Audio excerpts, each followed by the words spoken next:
আসসালামু আলাইকুম। আশা করি তোমরা সবাই অনেক ভালো আছো। আজকে কিন্তু আমরা চলে এসেছি আবার একটা নতুন ভিডিও নিয়ে। অনেকেই ছবি তোলার পরে দেখো যে ক্যামেরার ফটোর নিচে দেখো যে তার ডিভাইস নাম এবং তার সেট করার নাম অনেক নাম ইউজ করা যায় এবং সেটা ছবি তোলার পরপরই সেটা তার ছবির নিচে সেভ হয়ে যায়। তো তোমরা যারা যারা এটা করতে পারো না তাদের জন্য আজকের এই ভিডিও। তো চলো ভিডিওটা শুরু করা যাক। যারা চ্যানেলে নতুন তারা অবশ্যই ভিডিওতে একটা সাবস্ক্রাইব করে দিবা এবং ভিডিওতে লাইক করে দিবা। তো চলো আর দেরি না করে ভিডিওটা শুরু করা যাক।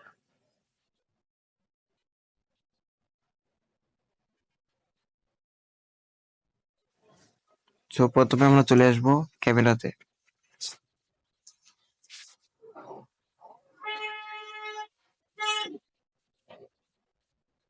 প্রথমে তোমরা এখান থেকে সেটিং অপশনে চলে যাবা। অনেকের নিচেও থাকতে পারে, আমার এখানে উপরে আছে। চলো আমরা এখান থেকে সেটিং অপশনে চলে যাই।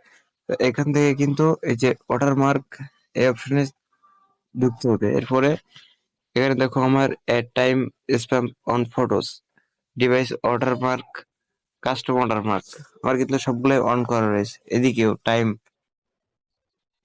তো যারা আলাদা করে নাম সেট করতেছেন তারা অবশ্যই এখানে আসতে হবে।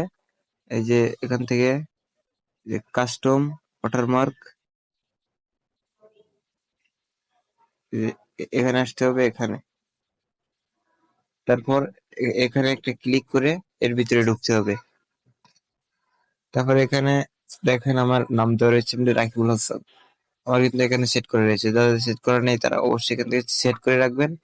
এবার এখানে ক্লিয়ার দেওয়ার পরে এখান থেকে বেরিয়ে আসবেন। তারপর এখানে একটা ছবি উঠাবেন। তো চলো আমরা চেক দিই ভিডিও ছবিটা। এই যে দেখো,